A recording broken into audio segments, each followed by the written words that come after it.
날 정결케 하고 주 보혈 날 자유케 하니 주 앞에 나 예배하는 이 시간 나의 모든 것을 주께 드리네. 주의 손 날 위해 지키셨고 주의 발 날 위해 박히셨으니 이제는 내가 사는 것이 아니요 오직 주를 위해 사는 것이라.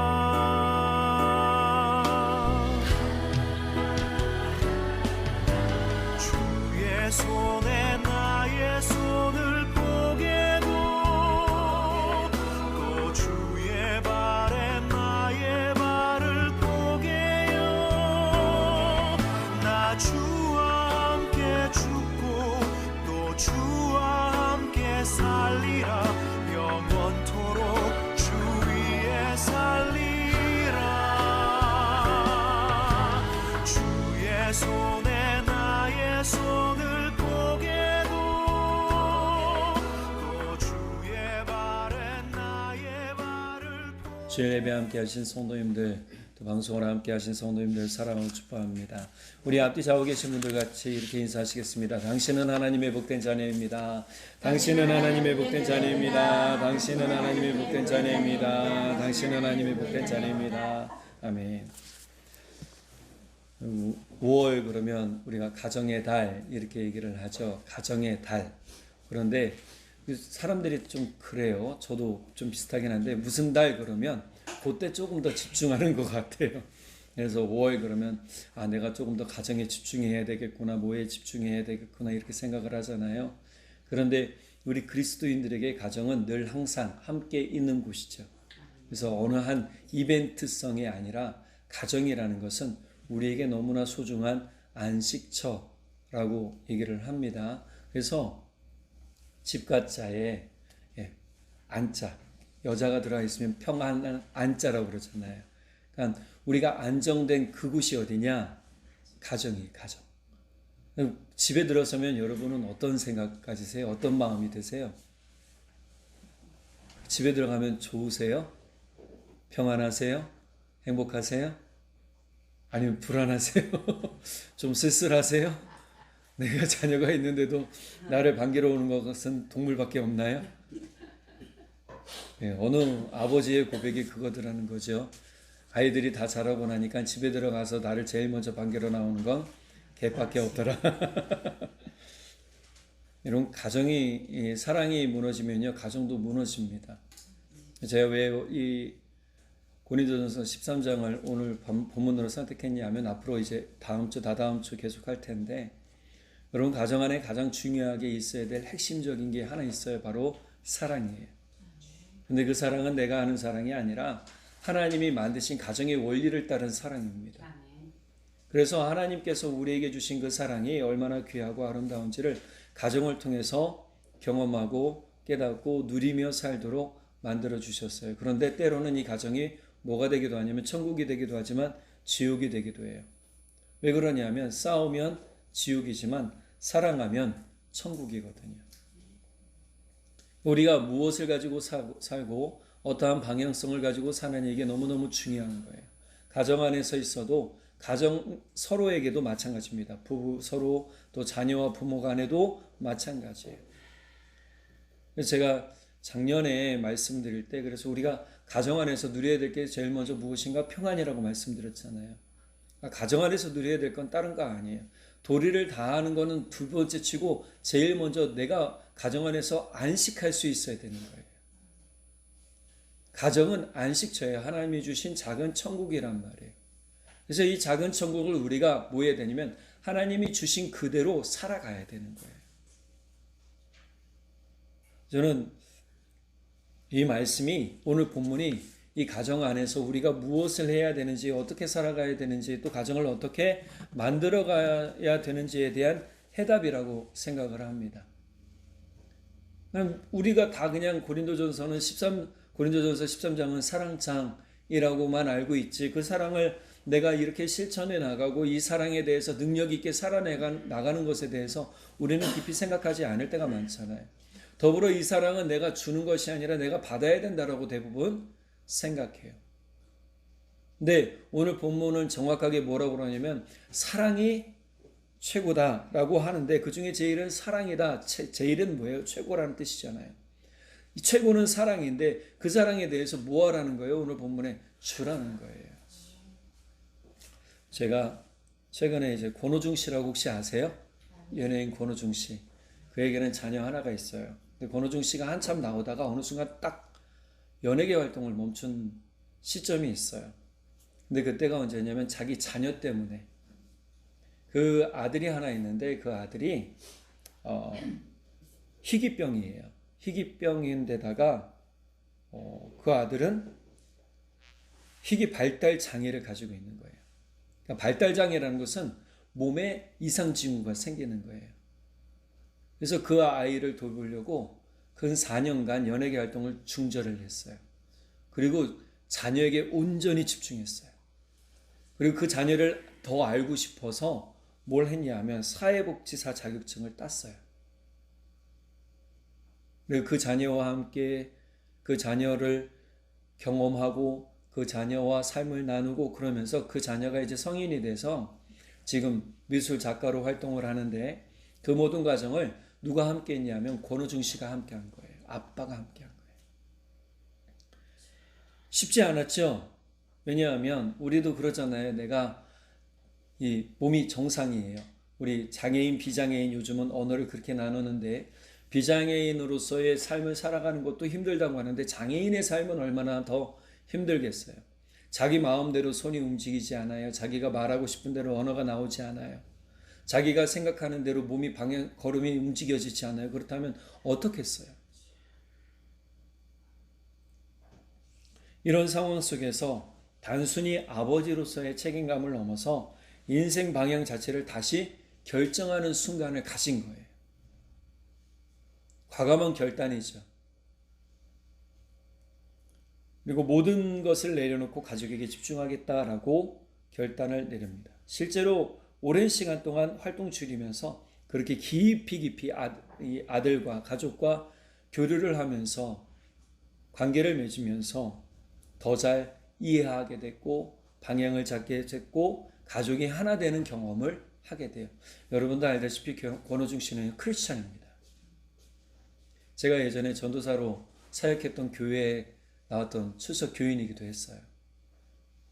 생각해보면 내가 크리스찬인 것과 내가 삶을 살아가는 것과 별개일 수도 있는데, 그거를 하나로 만들어 가진 그 과정이 늦었지만 권호중 씨에게 있었다는 거예요. 권호중 씨는 그때 더 뭐 했냐면 기도했답니다. 더 무릎 꿇었답니다. 우리는 힘들고 어려울 때, 상황이 괴로울 때 어떻게 하나요? 더 소리 지르나요? 더 악을 쓰나요? 더 분노하나요? 더 포기하나요? 권호중 씨는 더 기도했답니다. 누구 탓하지 않고, 누구에게 말하지 않고, 누구에게 잘못을 돌리지 않고 온전히 뭐예요? 무릎 꿇고 하나님을 바라봤다라는 거예요. 그러면서 가족이 하나 되는 경험, 가족이 온전히 복되게 사라지는 경험을 하게 된 거예요. 그래서 제가 그 아들에 관한 모습을, 사진, 영상을 잠깐 봤는데 뉴욕에서 전시회까지도 했답니다. 그래서 하나님이 길을 이렇게 열어주시는구나라는, 복된 사람의 삶이 어떻게 이루어지는가, 하나님이 어떻게 형통하게 해주시는가를 깨닫게 되는 거예요. 여러분, 이거는 단순한 책임감 이상의 겁니다. 내 아들은 왜 이러지? 내 자녀는 왜 이러지? 다른 애들과 비교할 필요가 하나도 없어요. 아마 권호중 씨가 내 아들은 왜 이러지? 쟤는 멀쩡한데, 쟤는 괜찮은데, 내 주변의 아이들은 이런데 라고 비교했다면 그 아이는 온전히 사랑받지 못했을 거예요. 그리고 힘을 얻지 못했을 겁니다. 그런데 아버지의 헌신과 책임감을 뛰어넘는 사랑이 이 아이를 더욱 복된 삶으로 이끌어 주었다라는 거예요. 그러니 우리는 이 모습을 보면서 좀 도전받아야 될 줄 믿습니다. 그동안 내가 이 사람보다 더 잘 살았나? 라는 것보다 내가 이 사람만큼 내가 지금 믿음 생활 잘 하고 있나? 진짜 하나님 앞에 무릎 꿇었나? 저도 보면서요, 좀 되새기게 됐어요. 여러분 생각해 보세요. 그러면 우리는 지금 우리의 가정을 얼마나 위해서 내가 얼마나 힘쓰고 애쓰고 있는가? 얼마나 사랑하고 있는가?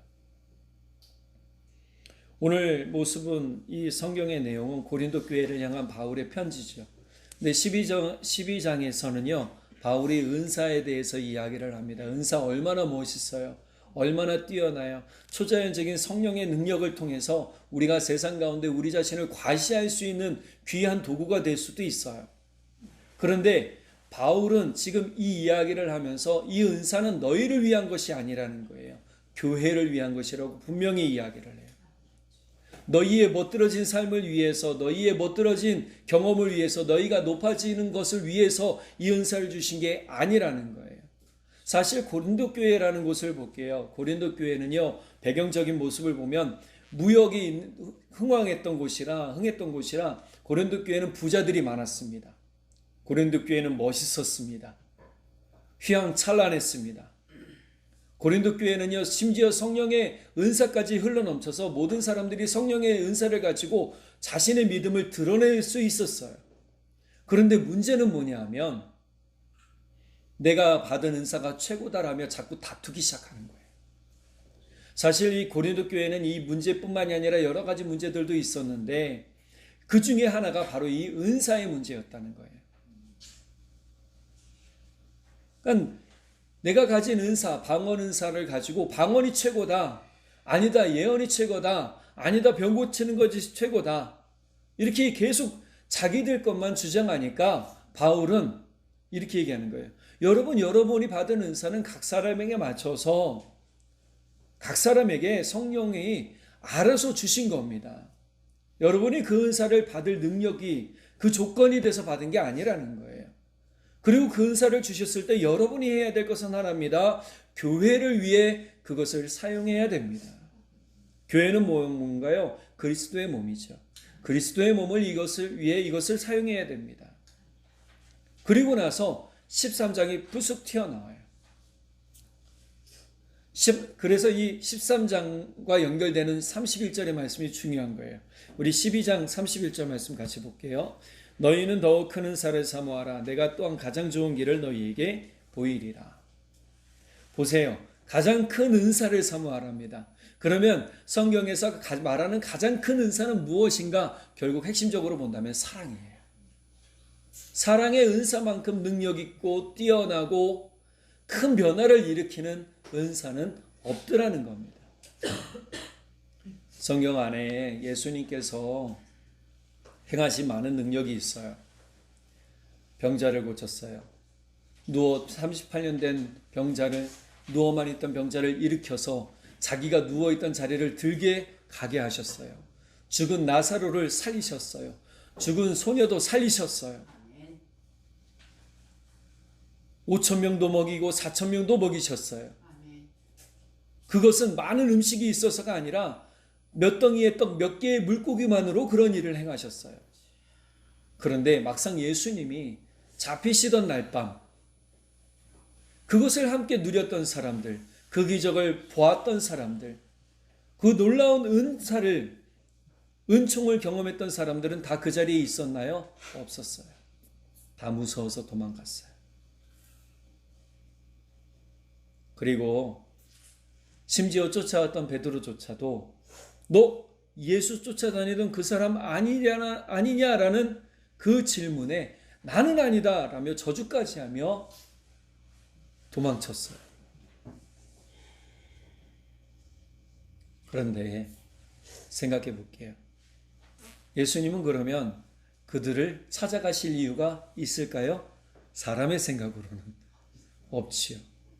근데 예수님은 자기를 버린 자들을 찾아가세요. 찾아가셔서 사랑으로 말씀하세요. 사랑으로 안아주세요. 사랑으로 격려해 주세요. 사랑으로 변화시켜 주세요. 여러분, 저는 제가 경험한, 제가 믿음 생활한 지 이렇게 빗대서 보면 얼마 안 될 수도 있지만, 제가 사역한 지 30년, 전도사 시작한 때로부터 30년이 됐는데, 30년이 되면서 제가 경험한 가장 큰 은사는 방언도 아니었어요. 병 고치는 것도 아니었고요. 예언도 아니었어요. 사람을 진짜 변화시키는 것은 사랑의 은사였다는 거예요.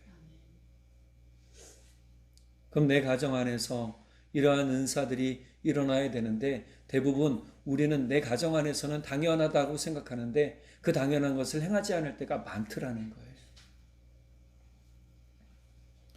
제가 권호중 씨의 이야기를 하는 것은, 제가 권호중 씨를 멀리서 보긴 했지만, 교회 안에서 보긴 했지만, 그의 모습, 신앙생활에서 보여지는 것뿐만이 아니라 실제 하나님의 사랑 안에서, 가정 안에서 내가 어떻게 이 사랑을 드러내야 될지, 내 자녀를 어떻게 온전히 변화시켜가고 인도해 나갈지, 또 내 가정을 어떻게 귀한 사랑으로 하나 되게 만들어갈지를 보여주는 표본이 되기 때문에 이 말씀 드린 거예요.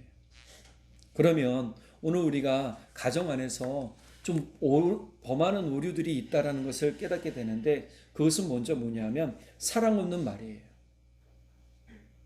오래 친하게 그냥 당연히 내 가족이 되다 보니까 우리의 말에 뭐가 없냐면 사랑이 없을 때가 많아요. 그래서 저는 이걸 좀 바꿔서 이렇게 말했으면 좋겠어요. 말에 사랑을 담아라. 아멘. 한번 따라해 보시겠습니다. 말에 사랑을 담자. 말에 사랑을 담자. 예, 말에 사랑을 담자. 저 신당동에 가면 욕쟁이 할머니 떡볶이 집이 있었어요. 지금도 있는지 모르겠어요. 없었을 거예요. 저 20대 때 그 욕쟁이 할머니 떡볶이 집이 얼마나 많은 사람들이 몰렸는지 몰라요. 뭐 들으려고요? 욕 들으려고.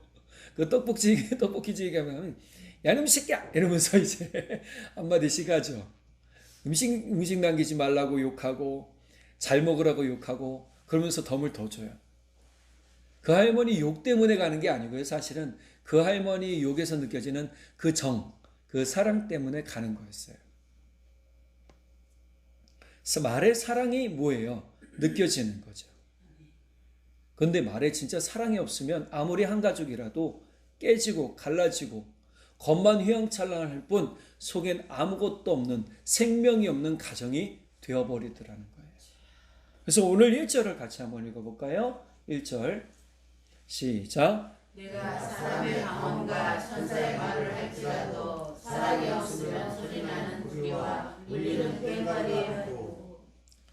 현대인의 성경을 보니까 내가 사람의 방언과 천사의 말을 하더라도 사랑이 없으면 소리나는 노새와 울리는 꽹과리에 지나지 않습니다. 지나지 않다는 건 아무 효과가 없다는 거예요.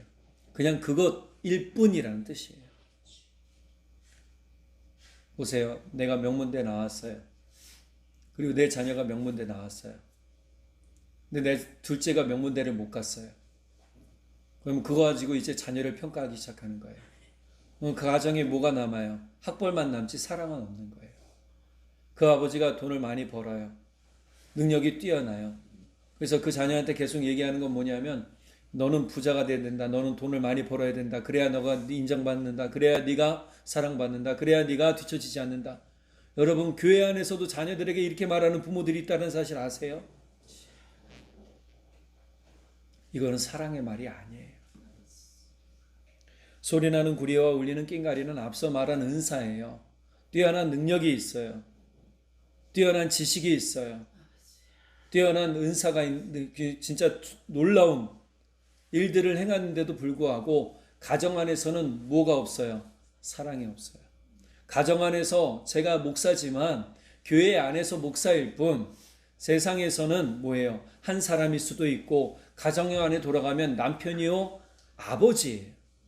내가 가정 안에서도 아내한테 내가 목사니까 목사 대접 받아야지, 아들한테, 아이들한테 내가 목사니까 아버지면서도 목사 대접 받아야지라고 말하지 않아요. 나는 그냥 아버지예요. 나는 그냥 남편이에요.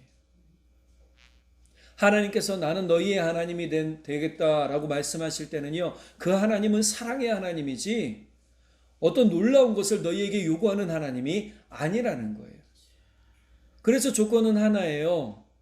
하나님이 우리의 아버지 되시는 그 조건, 하나님이 우리의 하나님 되는 조건 하나는 그냥 그 하나님을 내 하나님으로 받아들이는 거예요. 인정하는 거예요.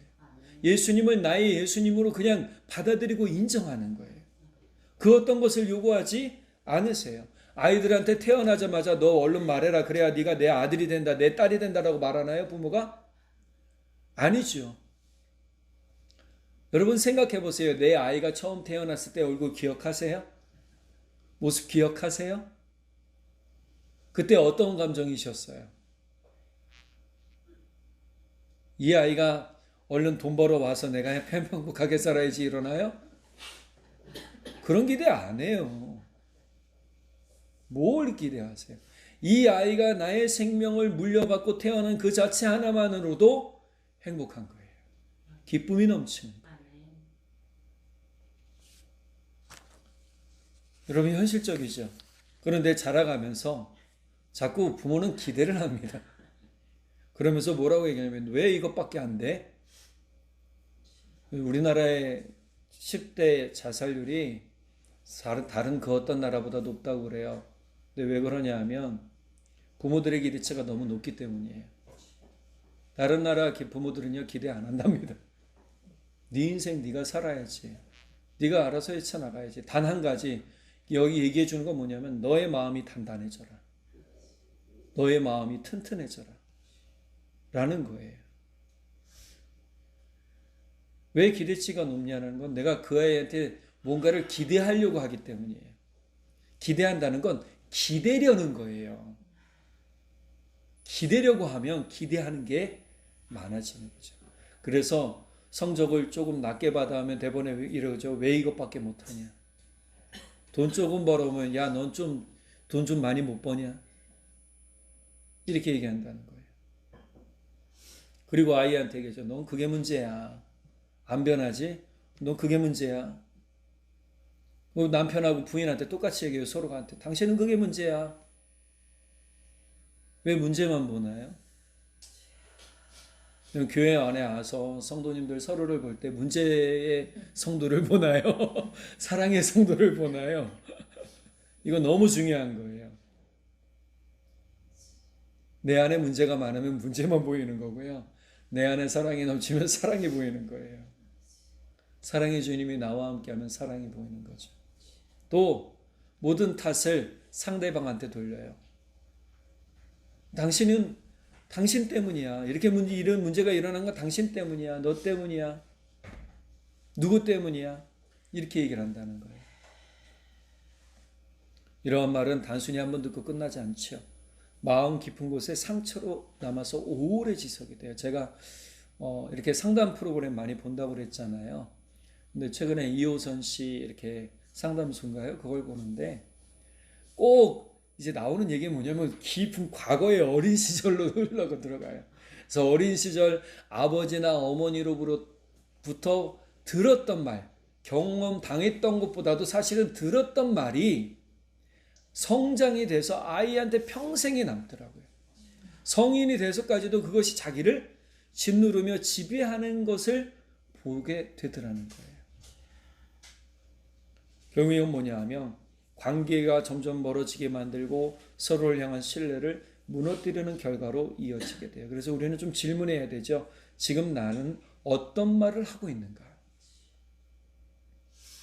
내가 조금 힘들고 괴로우면 금방 상처 주는 말 상대방한테 해요.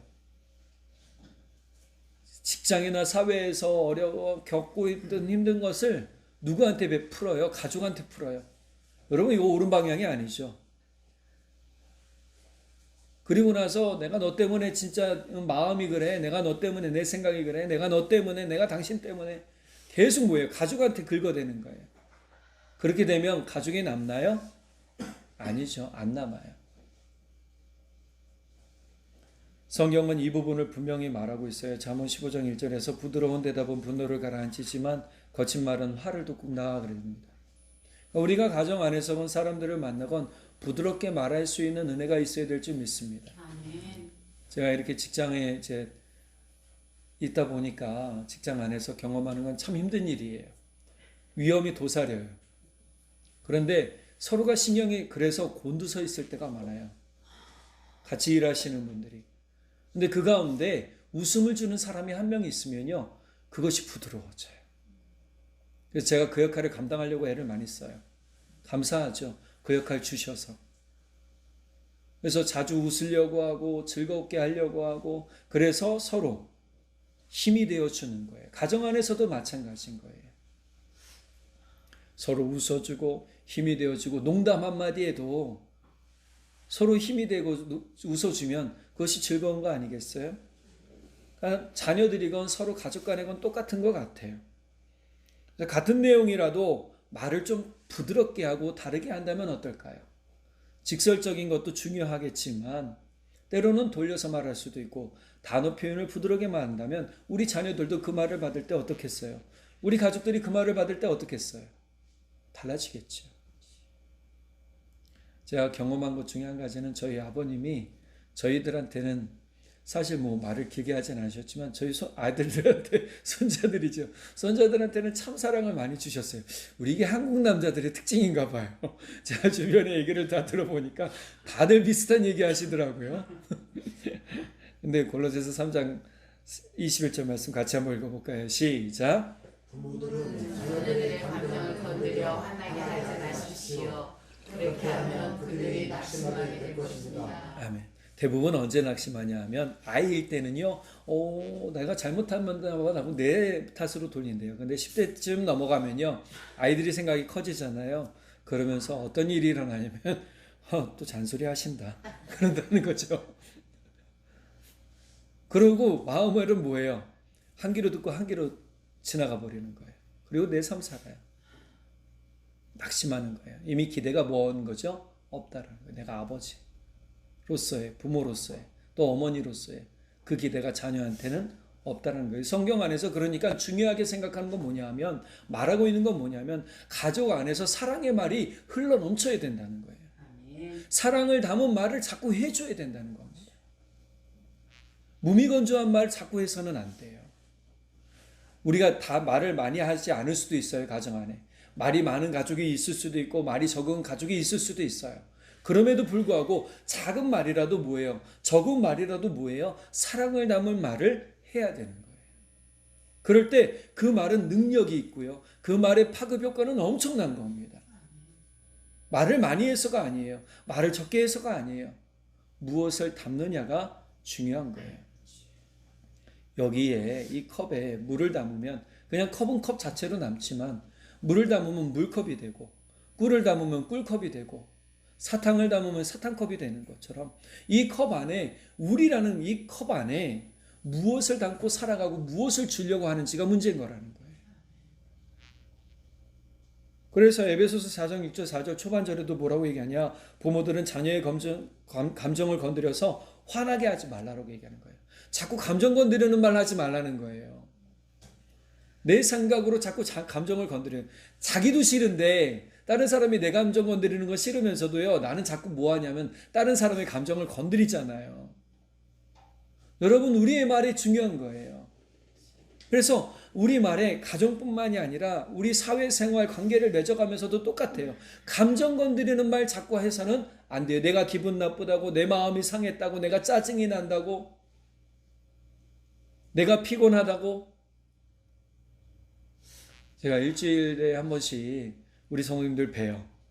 참 안타까워요. 그래서 매일 뵙고 싶은데 저도 여건이 안 돼서 그래서 기도만 하죠. 얼굴 떠올리며 기도하면서도 늘 그런 거예요.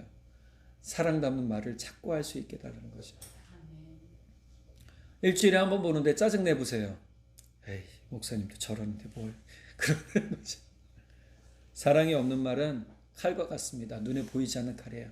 그나마 눈에 보이는 칼은 보여서 맞기라도 하는데, 그런다는 거죠. 어느 순간 엄마가 아이를 때리려고 하는데 아이가 회초리를 딱 잡으면서 엄마 그만하세요, 그렇다는 유명한 내용이 있어요. 생각해 보세요. 칼은 눈에 보이는 칼은 어떻게든 막아요. 근데 말은 눈에 보이지 않는 칼이라 마구마구 베어버려요. 그 상처는 또 아물지도 않아요. 내가 준 말로 인한 상처들이 있었다면 여러분 회개하시기 바랍니다. 마음을 아프게 한 것이 있다면 회개하시기 바랍니다. 그래서 저도 오늘 이 설교 준비하면서 아침에 회개기도 했어요. 문득 하나님이 떠오르게 하신 것이 있어요. 그래서 얼른 회개기도 했어요. 그래서 제가 둘째 아이 다음 주에 오는데 사과하려고요. 사과를 해야 되겠더라고요. 사과 안 하고 지나갔더라고요, 보니까. 우린 반드시 기억해야 됩니다. 가정은 말로 세워지기도 하지만 동시에 말로도 무너집니다. 아무리 옳은 말이라도 그 옳은 말을 어떻게 전달하느냐가 참 중요합니다. 그래서 내 생각, 내 마음을 전달할 때 여러분 사랑의 말을 가지고 사랑의 마음을 가지고 그 말을 전달하고 그 말을 전해주기를 간절히 바랍니다. 그러면서 연결되는 내용이 있죠. 사랑 없는 능력입니다. 오늘 2절을 볼까요? 성경은 여기 없어요. 우리 성경책 한번 볼게요. 시작. 내가 예언하는 능력이 있어 모든 비밀과 모든 지식을 알고 또 산을 옮길 만한 모든 믿음이 있을지라도 사랑이 없으면 내가 아무것도 아니요. 여러분 오늘 말씀 너무 중요하죠. 왜? 12장에서 보면 예언하는 능력, 비밀과 모든 지식을 알고 산을 옮길 만한 믿음이 있답니다. 이런 엄청난 거 아니에요? 그죠? 너무 큰 겁니다. 그런데 이것에 뭐가 없으면 아무것도 아니라고 그래요? 사랑이 없습니다. 아무것도 아니에요. 중요한 것은 그래서 내가 그것 때문에 오만해지는가 자만해지는가라는 거예요. 사랑을 잃어버렸는가. 그래서 요한계시록에 보면 사랑을 잃어버린 교회를 향하여 뭐라고 얘기합니까? 너희의 첫사랑을 회복하라. 너희가 나와 관계 맺고 나와 처음 얻었던 누렸던 그 사랑을 회복하라라고 말씀하고 있어요. 세상의 가치를 자꾸 교회 안에 끌어와서 장로가 어느 순간 뭐가 돼요? 권력이 돼요. 권사가 권력이 돼요. 집사가 권력이 돼요. 목사가 권력이 돼요. 권위의 자리가 돼서 사람을 부려요. 제가 베드로전서 5장 말씀 봤지만 우리가 수요일날 말씀 들어서 알겠지만 장로들 베드로전서 자신이 사도면서도 장로들한테 편지 쓰면서 뭐라고 그래요? 장로된 나라고 낮춰서 얘기해요. 오늘 그런데 참 재밌는 건요. 고린도전서 13장 1절에 처음 나오는 첫 단어가 뭔지 아세요? 내가라는 거예요. 바울 자신에 빗대어 이야기하고 있단 말이에요. 내가 이만큼 능력이 있는 사람이라도 내가 사랑이 없으면 아무것도 아니요. 내가 진짜 병을 고치고 실제 바울이 그랬어요. 바울은 독사에 물려서도 죽지 않았어요. 바울은 죽을 위험에서도 몇 번이나 건짐을 받았어요. 바울은 하나님의 사랑, 예수님의 사랑 가운데 변화된 사람이란 말이에요. 그런데 그가 경험한 건 뭐예요? 이전에 예수 만나기 전까지는요, 바울은 사랑이 없던 사람이었어요.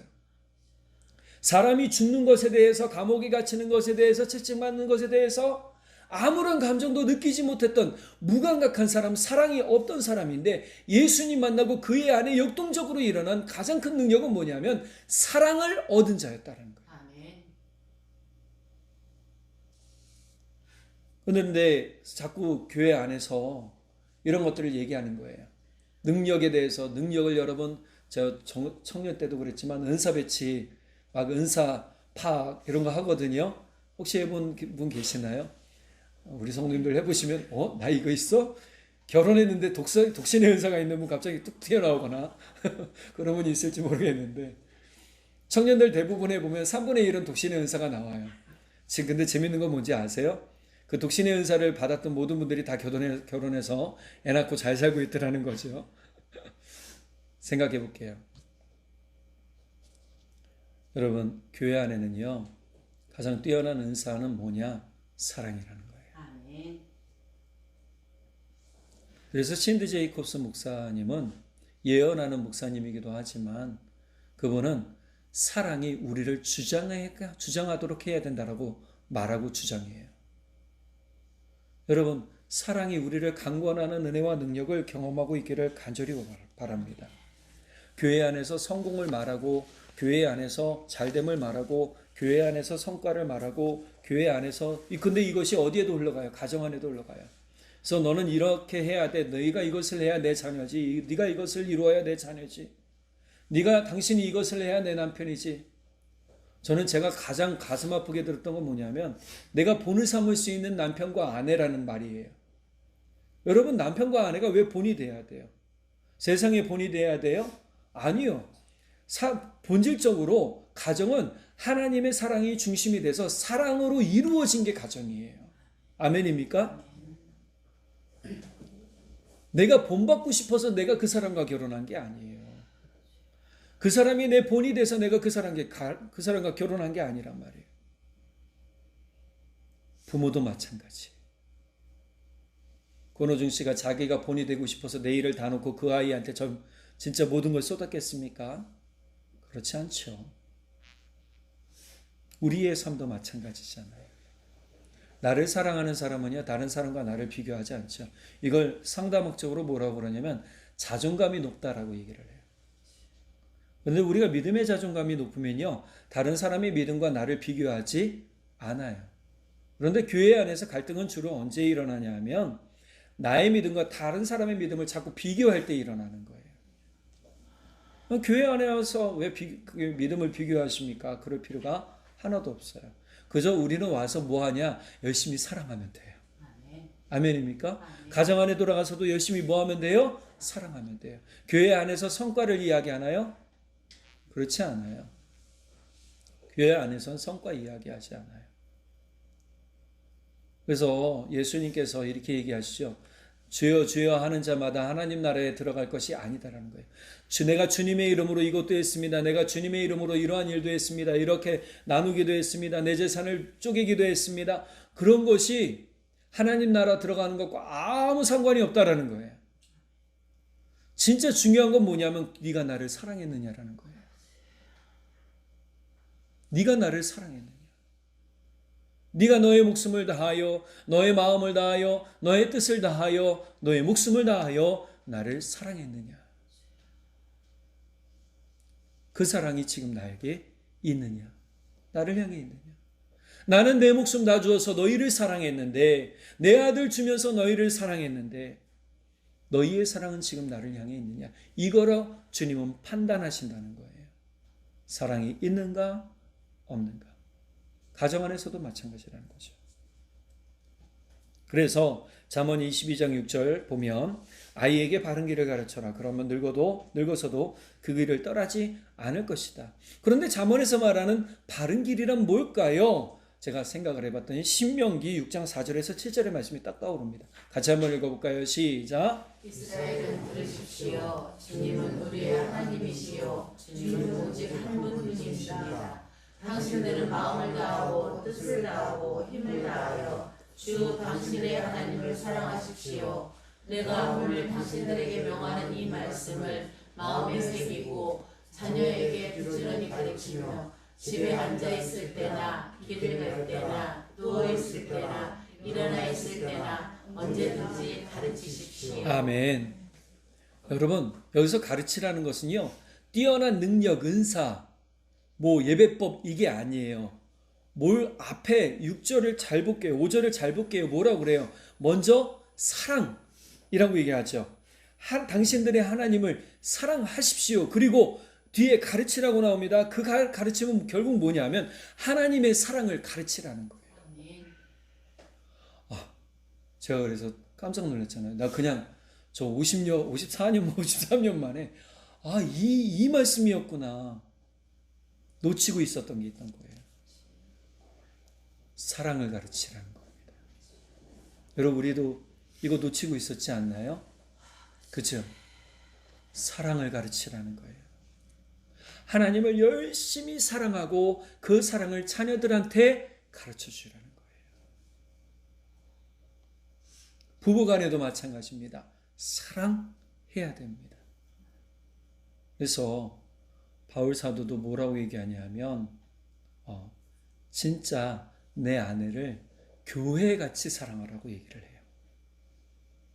교회는 그리스도의 몸입니다. 그리스도를 사랑하는 것 같이 아내를 사랑하라. 남편들에게 권면하는 거예요. 아내들은 어떻게 하라고 얘기합니까? 아내들은 존중하라고 해요. 남편을 존중해 줘라. 주님을 존중하듯 주님을 높이듯 남편을 존중하고 높여 주어라 라고 얘기를 하는 거예요. 중요한 건 뭡니까? 능력이 아니라 사랑입니다. 성취가 아니라 관계입니다.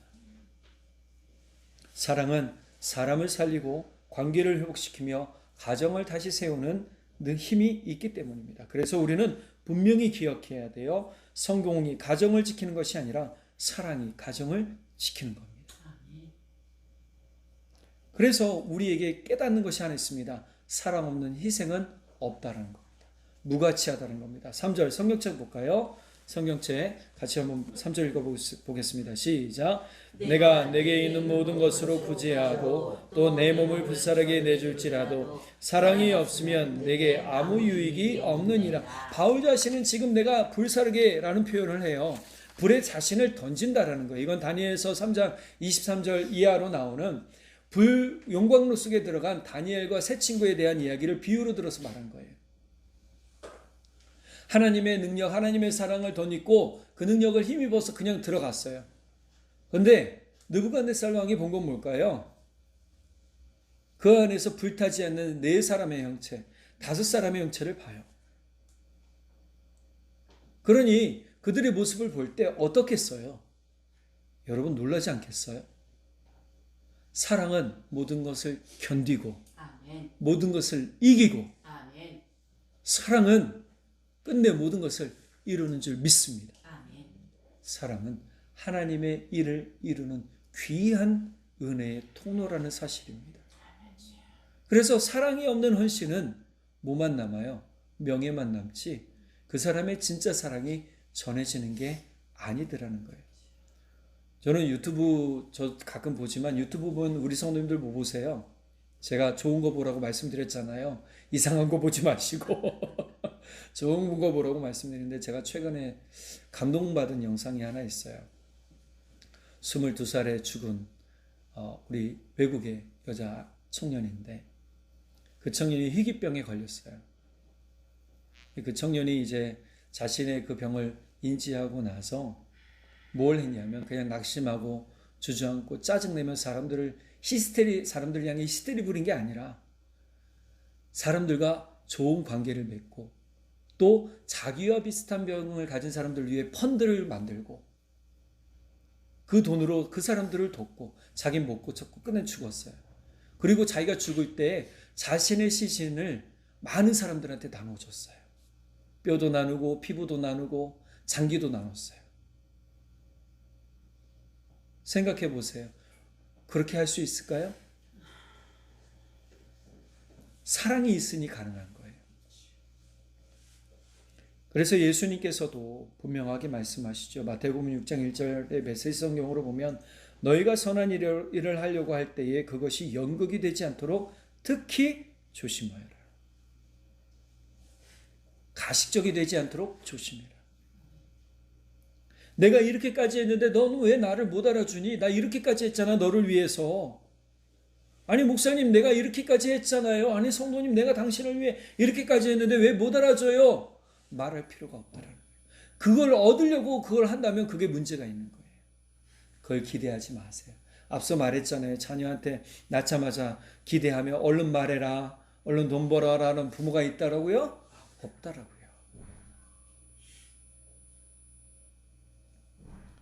가정 안에서도 동일한 일은 똑같아요. 부모가 자녀를 위해 헌신할 수 있습니다. 자녀가 부모를 위해 희생할 수도 있어요.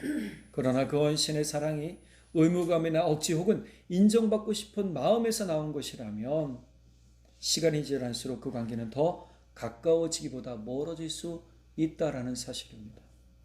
여러분, 내가 경험했던 모든 악한 경험과 나쁜 기억들에서 우리는 예수님의 이름으로 그것을 과감히 끊어내고 하나님의 선한 삶의 역사로 나아가야 될 줄 믿습니다. 이것이 영적 삶인 거예요. 과감히 끊어내야죠. 끊어내지 못한 기억이 있다면 끊어내야 돼요. 그리고 은혜의 말을 하고 사랑의 말을 하고 은혜의 삶을 누리고 살아가야 될 줄 믿습니다. 결국 우리는 분명히 알아야 돼요. 가정은 단순히 역할을 잘 수행한다고 유지되는 게 아닙니다. 각자의 기능을 다하는 것만으로 가정이 세워지진 않아요. 진짜 가정은 서로를 향한 사랑이 흐를 때 유지되는 겁니다. 또 그 사랑이 있을 때 비로소 희생도 의미와 가치를 가지게 되는 것입니다. 따라서 가장 중요한 질문은 이거죠. 지금 나는 그래서 사랑으로 무엇을 하고 있는가? 나는 어떤 마음으로 하고 있는가? 사랑이 빠진 희생은요, 결국 지치게 만들고 관계를 무겁게 만들지만 사랑에서 나온 희생은 상대를 살리고 가정을 따뜻하게 세우는 힘이 됩니다. 믿으시기 바랍니다. 네, 가정은 그래서 너무나 중요한 하나님의 사랑의 중심이 돼서 세워지는 곳이 되어야 됩니다. 그 중심에 바로 나를 던져 넣어야 될 줄 믿습니다. 내가 던져질 때 그것이 곧 하나님의 능력이 되고 그것이 생명의 능력이 되고 그것이 소망의 능력이 될 줄 믿습니다. 하나님의 사랑이 우리를 살리셨듯 하나님의 사랑으로 우리 성도님들의 삶과 가정이 살아나고 회복시켜지고 주님의 사랑 가운데서 든든히 서가는 복된 가정, 복된 삶이 되시기를 예수님의 이름으로 간절히 축복합니다. 기도하겠습니다. 사랑의 하나님 아버지 참 감사합니다. 오늘 우리 삶에서 귀한 은혜, 귀한 사랑 더해 주셔서 너무너무 감사합니다. 이 은혜, 이 사랑 가지고 우리가 우리 가정 가운데 열심히 내 삶을 살아가겠습니다. 어떤 것 기대하며 하지 않겠습니다. 무엇을 바라보며 하지 않겠습니다. 하나님께서 우리를 사랑하실 때 조건부로 사랑하신 것이 아닌 것처럼 우리도 조건 없이 서로 사랑하며 나누며 자신을 주는 은혜가 있도록 성령 하나님 도우시고 인도해 주십시오. 그리고 이 사랑의 삶이 우리 삶에 깊이 녹여져서 세상 가운데 나갈 때도 드러나게 하시며 나타나게 하시며 그것으로 인하여 많은 사람들이 삶의 희망을 얻고 소망을 얻으며 예수 그리스도의 귀한 복을 얻는 삶이 되도록 성령 하나님 역사해 주십시오. 주님께서 우리 자신을 통하여서 우리를 통하여서 주님의 사랑을 드러내시고 나타내시고 역사해 주실 것을 믿고 감사드리며 우리 주님 예수님의 이름으로 기도드렸습니다. 아멘. 주의 손에 나의 손을 보게도 또 주의 발에 나의 발을 보게요. 나 주와 함께 죽고 또 주와 함께 살리라. 영원토록 주 위에 살리라. 주의 손에 나의 손